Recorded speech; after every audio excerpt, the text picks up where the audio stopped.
우리가 지금 계속 보고 있는 내용은 하나님께서 함과 그 후손을 심판하시고 셈의 후손을 통해 하나님의 뜻을 또 하나님의 계획을 펼쳐가는 상황을 우리가 목격하고 있습니다. 그리고 셈의 후손 가운데 드디어 한 가문, 곧 아브라함의 가문을 하나님이 택하심으로 그 구원의 여정을 열고 있다는 것을 또 한번 확인하고 있습니다.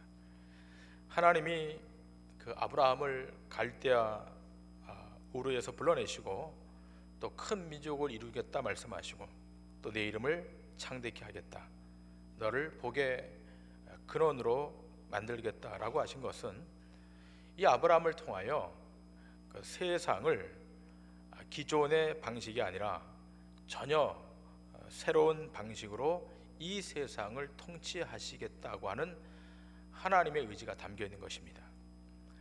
기존의 모든 가치관이나 또 윤리, 도덕적인 입장이 아닌 하나님의 택하심을 입은 자를 중심으로 새로운 통치 방식으로 하나님 나라를 완성해 가겠다 하는 의도가 이 말씀 안에 또 아브라함의 생애 가운데 들어있는 것입니다.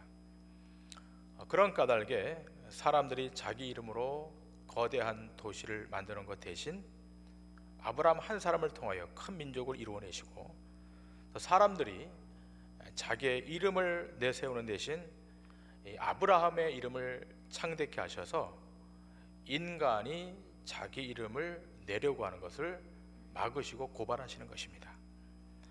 이러한 언약의 내용을 이루시기 위하여 성경은 여러 가지 증표를 제시하지 않습니까?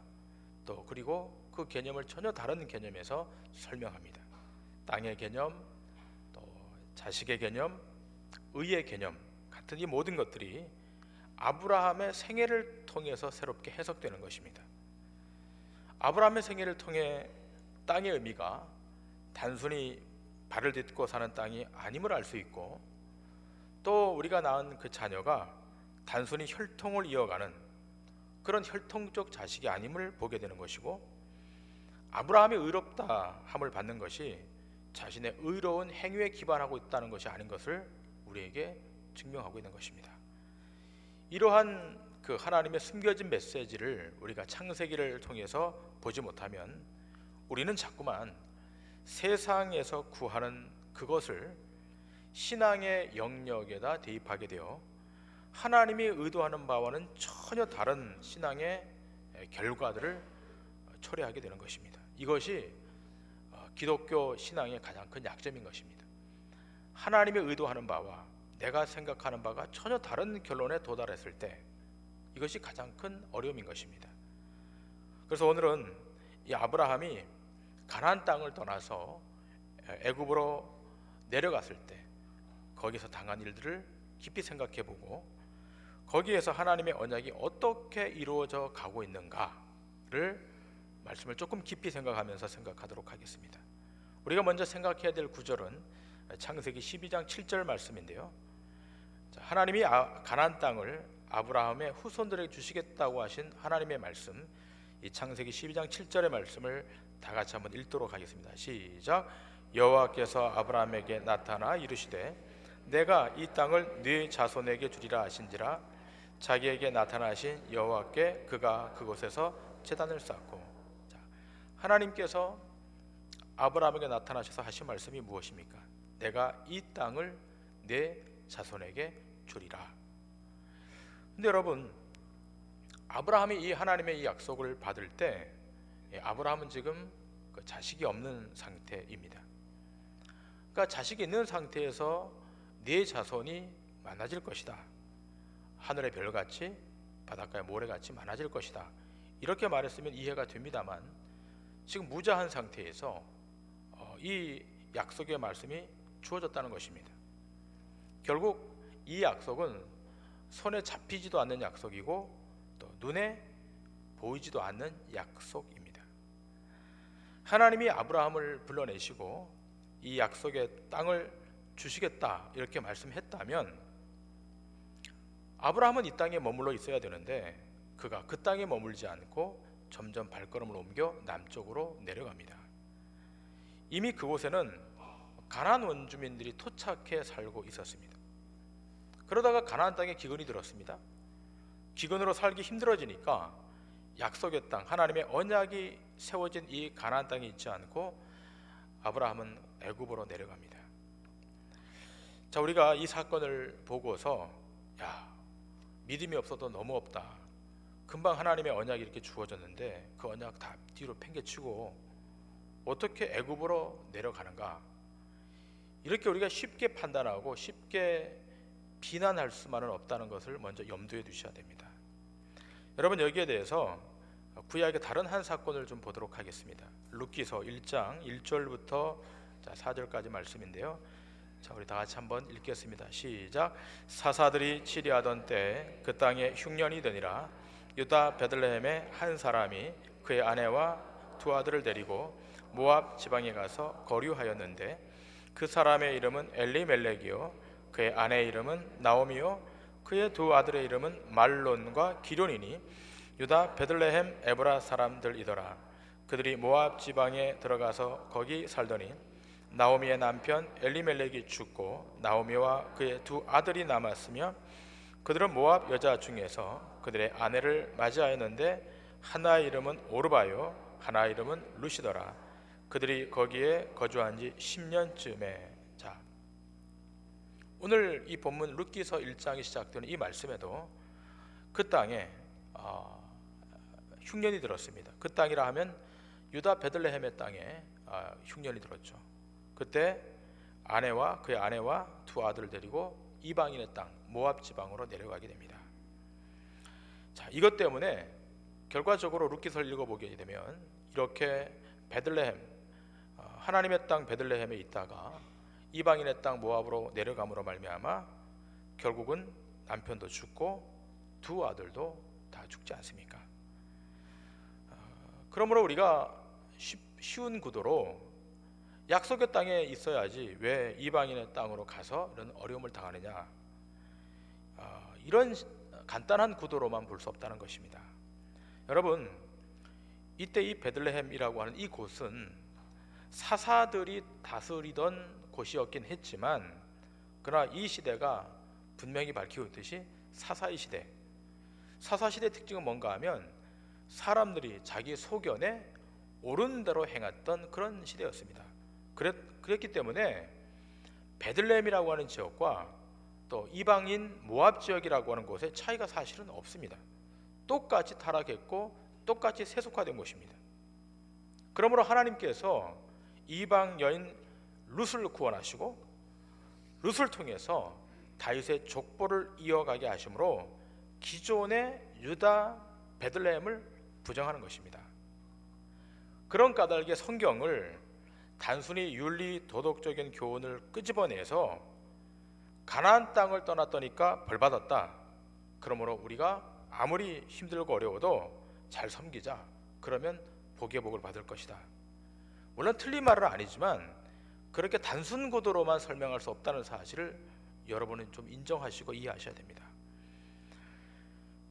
그리고 성경이 직접 이 아브라함과 나오미의 가정을 그들이 자기의 땅을 떠났다 그래서 성경이 그들을 정죄하고 있지 않다는 것도 아셔야 됩니다.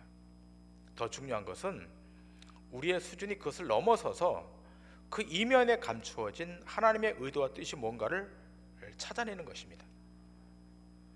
여러분, 아브라함처럼 기근이 오면 살 길을 찾아야 되는 거예요. 또 나오미의 가정처럼 기근이 오면 먹을 것을 찾아 가야 되는 겁니다. 이것은 일반 사람들의 평균적인 성정입니다. 그런데도 우리는 어떤 생각을 하는가 하면 아브라함 그러면 부름을 받자 말자, 콜링을 받자 말자 갈 바를 모르고 다 버리고 떠났다.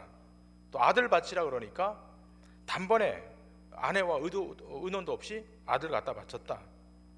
그런데 우리는 왜 그렇게 못하느냐, 이런 식으로 얘기하게 되면 할 말이 없는 겁니다. 성경은 그렇게 단순하게 이야기하고 있지 않습니다. 우리의 신앙이 그렇게 밀어붙이는 식으로 나가게 되면 어떤 식이 되느냐, 믿음은 불가능이 없다, 이런 식으로 가는 겁니다. 지금 눈에 보이지 않아도 큰 비전을 가지고 큰 꿈을 가지고 이것을 밀어붙여 계속 가게 되면 불가능한 없이 다 이루어질 것이다. 그런데 아이러니한 것은 이것을 가지고 성경은 믿음이라고 말하고 있지 않다는 겁니다. 여러분, 이것은 인간의 불굴의 의지입니다. 기억할 것은 불굴의 의지와 믿음은 구별해야 되는 거예요. 열심을 내지 말자, 열정을 내지 말자, 그런 말이 아니라 믿음을 모든 것을 다 가능하게 하는 어떤 에너지 차원으로, 파워 차원으로 생각하면 안 된다는 것입니다. 성경에서의 믿음이란 뭐냐 하면 하나님이 어떻게 자기의 약속하신 대로 그것을 진행하시고 만들어 가시고 자신의 언약을 이루어내고 있는가에 초점을 맞추고 있다고 하는 겁니다. 그 초점에 우리의 시선이 고정하고 우리의 발걸음이 멈추는 것, 이것을 믿음이라 그러는 거예요. 아브라함이 처음부터 대단해서 에너지가 충만해서 실력이 탁월해서 그가 믿음의 사람이 된 것이 아닌 거죠. 아브라함도 부족함이 있고 연약함이 있고 약함이 있지만 그럼에도 불구하고 하나님이 행하시는 그 행하심 앞에 그를 초대하여 참여시켜서 하나님이 만들어내는 것에 동참시킨 대상이었던 것입니다. 결국 이 아브라함은 자신이 살던 땅에 극심한 기근이 들자 이런저런 생각 없이 애굽으로 살려고 떠난 거예요. 그리고 애굽 땅에 가까이 이를 때 아브라함이 자기 아내 사례 보고 뭐라 그럽니까? 아, 그대는 아리따운 여인이라. 그러니 애굽 사람들이 당신을 내 아내라고 하면 나를 죽이고 그대는 살릴 것이니까 원하건대 그렇게 물어오면 나의 누이라 이렇게 하라. 이게 아브라함입니다. 여러분, 여기 앉아 계신 여자 성도님들이 여러분의 남편이 이런 말을 했다고 한번 가정해 보십시다. 여러분 어떻게 하시겠습니까? 아멘으로 화답하시겠습니까? 예. 제가 그 입장이면 머리털을 다 뽑을 것 같습니다. 뽑을 머리도 없지만, 예. 성경은 아브라함의 연약함, 아브라함의 유약함을 고발하며 동시에 여러분과 저도 그렇다는 사실을 직시시키고 있는 것입니다. 우리도 여기서 제외될 수가 없는 거예요. 기억할 것은 아브라함은 약한 사람입니다. 그리고 그가 속한 종족은 다른 종족에 비하면 아직 부족도 이룰 수 없을 만큼 아주 조그만한 목축업을 하고 있는 한 무리에 불과합니다. 그런데도 아브라함이 부자가 되었더라 이런 쪽에 관심을 가진 것은 그 당시 정말 부자인 왕들 앞에서 자기 목숨 부지하기 위하여 벌벌 떠는 아브라함이 과연 정말 부자인가를 한번 진지하게 생각해 보셔야 됩니다. 조금 좀 비유로 예를 들어서, 아까 그 얘기를 좀 비유로 예를 들어서 아주 날씨 좋은 날 분위기 좋은 곳에서 둘이 데이트하고 있는데 우락부락한 깡패 같은 인간들이 저기서 대여섯 명이 한 100m 지점에서 이렇게 슬그슬 오는 거예요. 그럴 때 여러분 남편이 여보 이제 상황이 급박해졌어, 빨리 피해 갑시다. 저들이 물으면 당신은 내 누이라고 하시오. 여러분 그렇다면 어떻게 하시겠습니까? 뭐 아브라함은 그렇다 치고 여기 앉아 계신 남편들에게 묻겠습니다.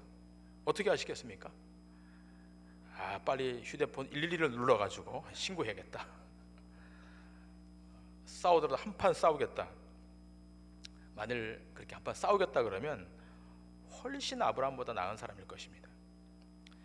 자, 그런데 여러분, 이 사라가 그 아브라함의 말에 순종했다고 하는 겁니다. 도저히 이해가 안 돼요. 말도 안 되는 것 같은데 사라가 그 아브라함의 말에 순종했다. 여러분 같으면 그것이 순종할 일입니까? 힘 있는 사람이 지참금을 주고 자기 아내를 사가지고 가서는 아내를 삼는 것을 눈으로 보고서 있는 바보 같은 남편, 자기 살기 위해서 아내를 팔아먹은 그런 사람입니다. 얼마나 이기적입니까? 그런데 사라는 이 남편의 말에 순종하고 있다는 겁니다. 한 명 아멘 하셔서 자기 몸을 바쳐서 남편을 살려낸다. 여러분, 그러나 누가 낫다 아니다 하는 윤리적 도덕적 기준을 세운 것이 아니라고 제가 서두에서 말씀드리지 않았습니까? 지금 하나님은 뭘 지금 시도하시는가 하면 이 말도 안 되는 이 사건, 이 아브라함의 사건을 통해서 하나님의 나라의 통치 질서가 어떤 것인가, 하나님의 나라가 어떻게 진행되시는 것인가를 우리에게 시사하고 있는 거예요. 아브라함의 옳다 그르다, 정당하다 그렇지 않다, 이게 아니에요. 근데 성경은 뭐라고 이야기하는가 하면, 이 사라에 대해서 뭐라고 이야기하는가 하면 베드로전서 3장 6절에 이렇게 말하고 있습니다. 베드로전서 3장 6절 말씀 우리 다 같이 한번 읽겠습니다. 시작. 사라가 아브라함을 주라 칭하여 순종한 것 같이 너희는 선을 행하고 아무 두려운 일에도 놀라지 아니하면 그의 딸이 된 것이니라. 자, 사라가 어떻게 했다고요? 아브라함을 주라, 메스터, 내 주인이라 칭하여 순종했다. 이게 성경이 사라의 사건에 대한 진단입니다. 자기 남편 아브라함에게 순종함으로 하나님의 딸이 되었다. 여러분의 남편이 자기보다 믿음이 없어 보여도 그 사람이 예수를 믿으면 남편을 주님처럼 대해 주시길 부탁을 드립니다. 5명 아멘 하셨습니다. 사라가 아브라함의 그 엉터리 같은 요구에 순종했어요. 여러분 집에 와서 둘이 한번 해보세요. 아멘이 나오나? 다음 주 오실 때 머리털 많이 뽑혀서 오시는 분들이 계실 거예요. 근데 중요한 것은 그런 상황임에도 불구하고 하나님은 아브라함과의 약속을 이루어내고 있다고 하는 사실입니다. 이게 우리를 당황하게 만드는 거예요.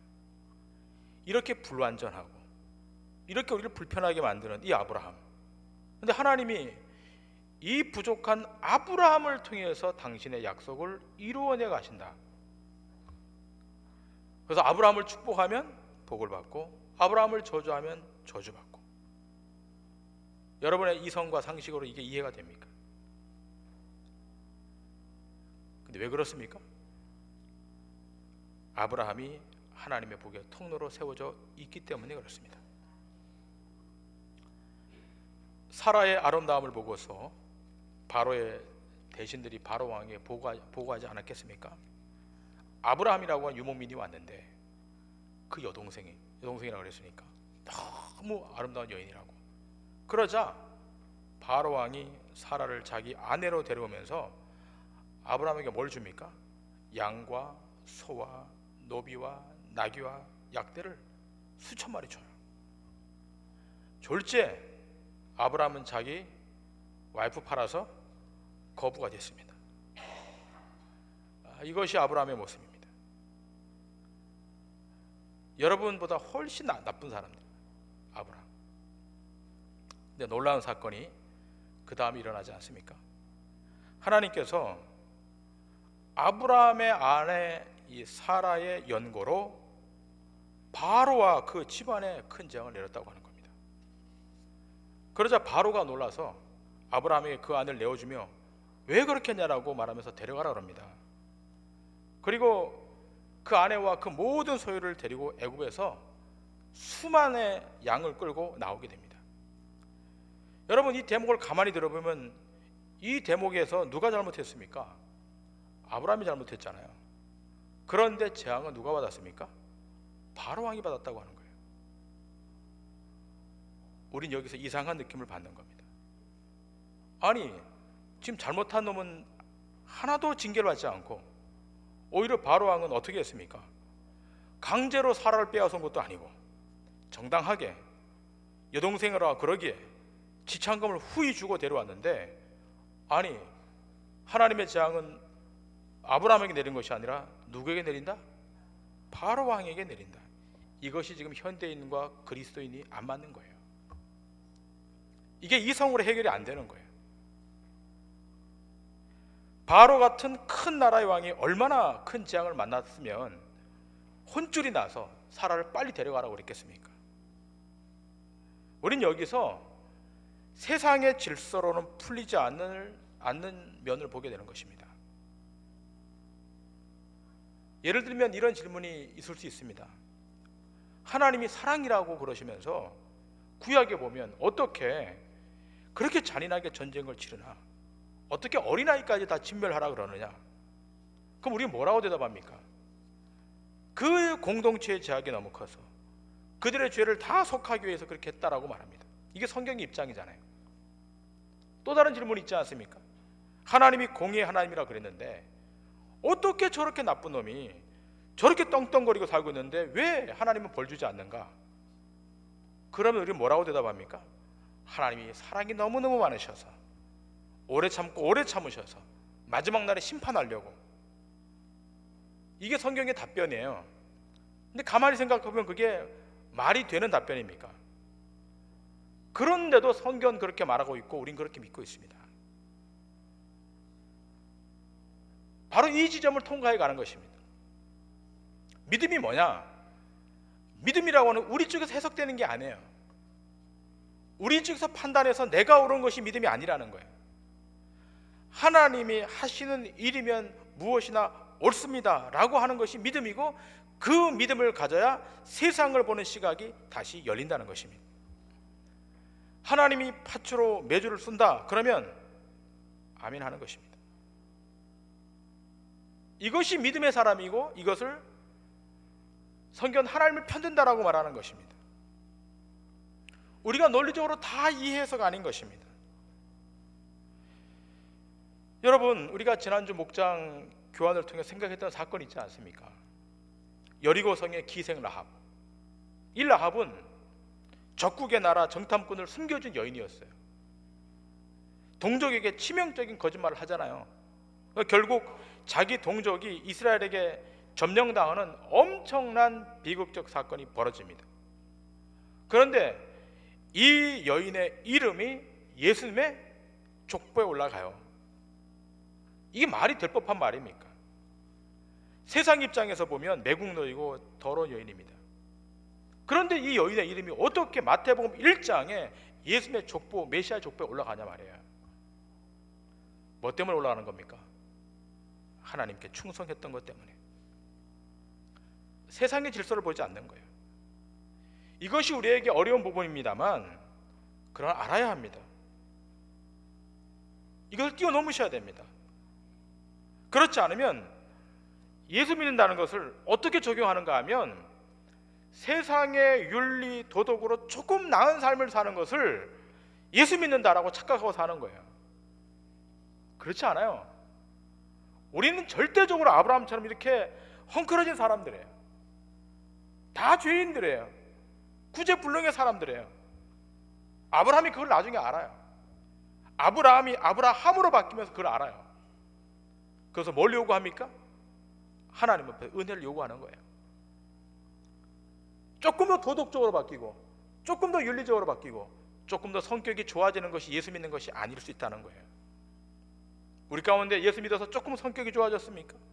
조금 성품이 조금 좋아졌습니까? 야, 저 사람 보니까 예수 믿어야겠다? 그렇지 않아요. 그 성품의 사람이나 조금 떨어지는 성품의 사람이나 하나님 앞에 다 죄인입니다. 뭐가 중요하냐? 부족해도 아브라함이 지금 징계받아야 돼요. 심판을 받아야 돼요. 이렇게 거짓말하고 이렇게 못된 사람은 심판을 받아야 되지 않겠습니까? 그러나 하나님이 아브라함을 손대지 않아요. 오히려 애굽왕을 손대잖아요. 그래서 뭐가 필요한 거죠? 죄인임을 인식할 때만이 십자가가 필요한 거예요. 아브라함이 아내를 팔았고, 바로왕은 정당하게 그 지참금을 주고서 살해를 취했는데, 윤리적으로 도덕적으로 상식적으로 보면 누가 나쁜 놈이에요? 아브라함이 훨씬 나쁜 사람이잖아요. 바로왕이 뭐 잘못했습니까? 내가 돈 주고 사온 거밖에 없는데. 그 당시에 사는 것이 아무 문제가 되지 않았는데, 또 절대 권력자가 사지 않아도 돼요. 그냥 강압적으로 치유도 되는데 정중하게 예의를 갖춰서 샀는데 마지막에 심판은 누가 받아요? 바로가 받잖아요. 그 이유가 뭐예요? 아브라함에게 하나님의 약속이 있었기 때문에. 이게 신비인 겁니다. 여러분과 저희가 여기 있는 것, 이 말씀을 듣는 것, 이 신비인 거예요. 그 약속의 내용이 첫 번째가 뭐였어요? 내가 너로 큰 민족을 이루겠다. 그 민족은 누구를 통해서? 이스마엘으로부터가 아니라 사라에게서 나오는 여인으로부터. 이 애굽은 그 조상이 누구죠? 이스마엘이잖아요. 아무리 애굽이 커도, 아무리 이집트가 강력해도 하나님 그걸 선택하지 않으셨다는 거예요. 부족하지만, 약하지만, 이렇게 윤리적으로 도덕적으로 허물이 많지만 그럼에도 불구하고 약속이 있는 아브라함을 통해 큰 민족을 이루겠다. 이 연장선상에 여러분과 제가 있는 거예요. 그런 까닭에 우리의 삶의 정체성을 분명히 해야 되는 것입니다. 여러분과 제가 누구인가에 대한 해답이 여기서 나오는 겁니다. 생각해 보세요. 아브라함은 자기 살기 위해서, 하나님의 약속이고 뭐고 간에 자기 살기 위해서 급급해서 유괴의 길을 택하여 애굽에 갔는데, 그 당시 세계 최대의 강국인 애굽 왕 바로가 벌벌 떨어요, 하나님 앞에서. 이때 아브라함은 무슨 생각을 했겠습니까? 아브라함은 하나님 앞에 엄청난 사건을 목도한 거예요. 왜 이렇게 됐을까? 여기에 답은 하나밖에 없습니다. 그것은 아브라함의 생애 가운데 하나님의 약속이 놓여 있었기 때문에. 그래서 아브라함이 이 애굽에서 나오면서 뭐라고 말했겠습니까? 한번 생각해 보세요. 나를 부르신 하나님이 이렇게 대단하신가? 하나님의 실력이 이렇게 충출하신가? 아마 그랬을 것입니다. 여러분, 애굽이 이집트 아닙니까? 얼마나 크고 강한 나라인지. 여러분, 지금 이집트에 가보면 아직도 발굴하지 않은 피라미드 있잖아요. 그 거대한 돌들을 날라와서 사막에 세우려면 어느 정도 힘이 있어야 되는지, 어느 정도 세력이 있어야 되는지 짐작이 되시지 않습니까? 그러한 절대 권력자 왕이 아무것도 아닌 일개 아브라함 한 명 개인, 그냥 죽여버려도 누구 한 사람 가타부타 말할 수 없는 그런 미약한 초라한 인간에 불과한 그런 존재인데, 그 바로왕 파라오 앞에 와서 그 파라오가 어떻게 합니까? 당장 네 아내 데리고 가고 네 재물도 가져가고 다 가져가라, 이 메시지를 들었을 때 아브라함이 하나님에 대해서 어떻게 생각했겠습니까? 여기에서 우리는 답을 구합니다. 신자가 누구인가? 하나님의 백성이 누구인가에 대한 해답을 얻게 돼요. 여러분이 누구예요? 아브라함에게만 이렇게 역사하신 하나님이 아니라 오늘 그 연장선상 속에 있는 여러분과 저에게도 하나님이 역사하신다면 하나님의 그 보호하심과 붙드심은 우리에게도 있는 거잖아요. 하나님의 백성이 누구인가에 대한 정체성을 가지셔야 돼요. 제발 세상 앞에 맥없이 살지 마시고, 제발 친구가 뭐 좋은 집 샀다 그래서 가서 그 다음날부터 기분 나빠서 그러지 마시고,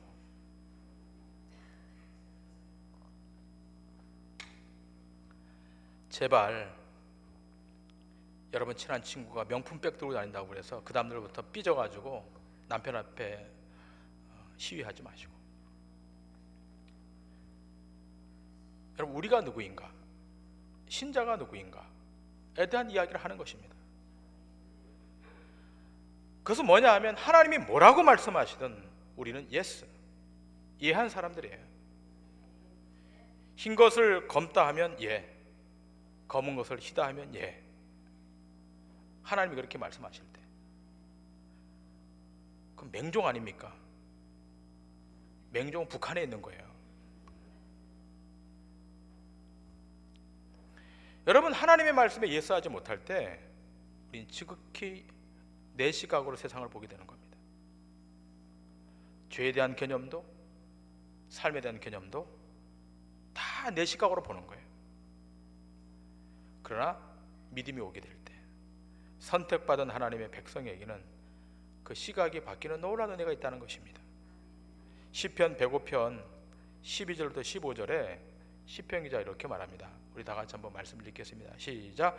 그때 그들의 사람 수가 적어 그 땅에 나그네가 되었고, 이 족속에게서 저 족속에게로, 이 나라에서 다른 민족에게로 떠돌아다녔도다. 그러나 그는 사람이 그들을 억압하는 것을 용납하지 아니하시고 그들로 말미암아 왕들을 꾸짖어 이르시기를 나의 기름 부은 자를 손대지 말며 나의 선자들을 해하지 말라 하셨도다. 아멘. 아브라함이 그렇지 않습니까? 또 아브라함의 백성 이스라엘이 그렇지 않습니까? 이 족속에게서 저 족속에게로, 이 나라에서 다른 민족에게로 정처 없이 떠도는 백성들. 근데 하나님이 뭐라 말합니까? 이르시기를 나의 기름 부은 자를 손대지 말며 나의 선자들을 절대로 해치지 말라. 택한 백성에 대한 하나님의 보호하심에 대한 강력한 메시지입니다. 내 백성을 억압하는 것 내가 용납하지 아니할 것이고, 나의 기름 부은 자를 손대지 말고 나의 선자들 백성들을 해하지 말라. 왜 그런가? 하나님의 약속이 거기 세워져 있기 때문에. 하나님의 약속이 세워진 사람에게는 그 누구도 감히 건들 수 없는 것입니다. 비록 아브라함의 실수가 있었음에도 불구하고 하나님은 아브라함을 다시 고쳐서 하나님의 약속을 이루어내시는 대로 그를 끄집어 당기시는 거예요. 하나님은 한번 선택한 사람에 대하여 후회하심이 없으시고, 그의 약점과 부족한 점이 있음에도 불구하고 그가 때로 육의 길을 선택해 걷는다 할지라도 그럼에도 불구하고 하나님 그를 설득하시고 다시 만지시고 다시 고쳐 세우셔서 하나님의 일들을 감당하도록 하신다는 겁니다. 그렇다면 여러분, 이 하나님의 이 만지심과 다루심이 아브라함에게만 있겠는가? 그렇지 않잖아요.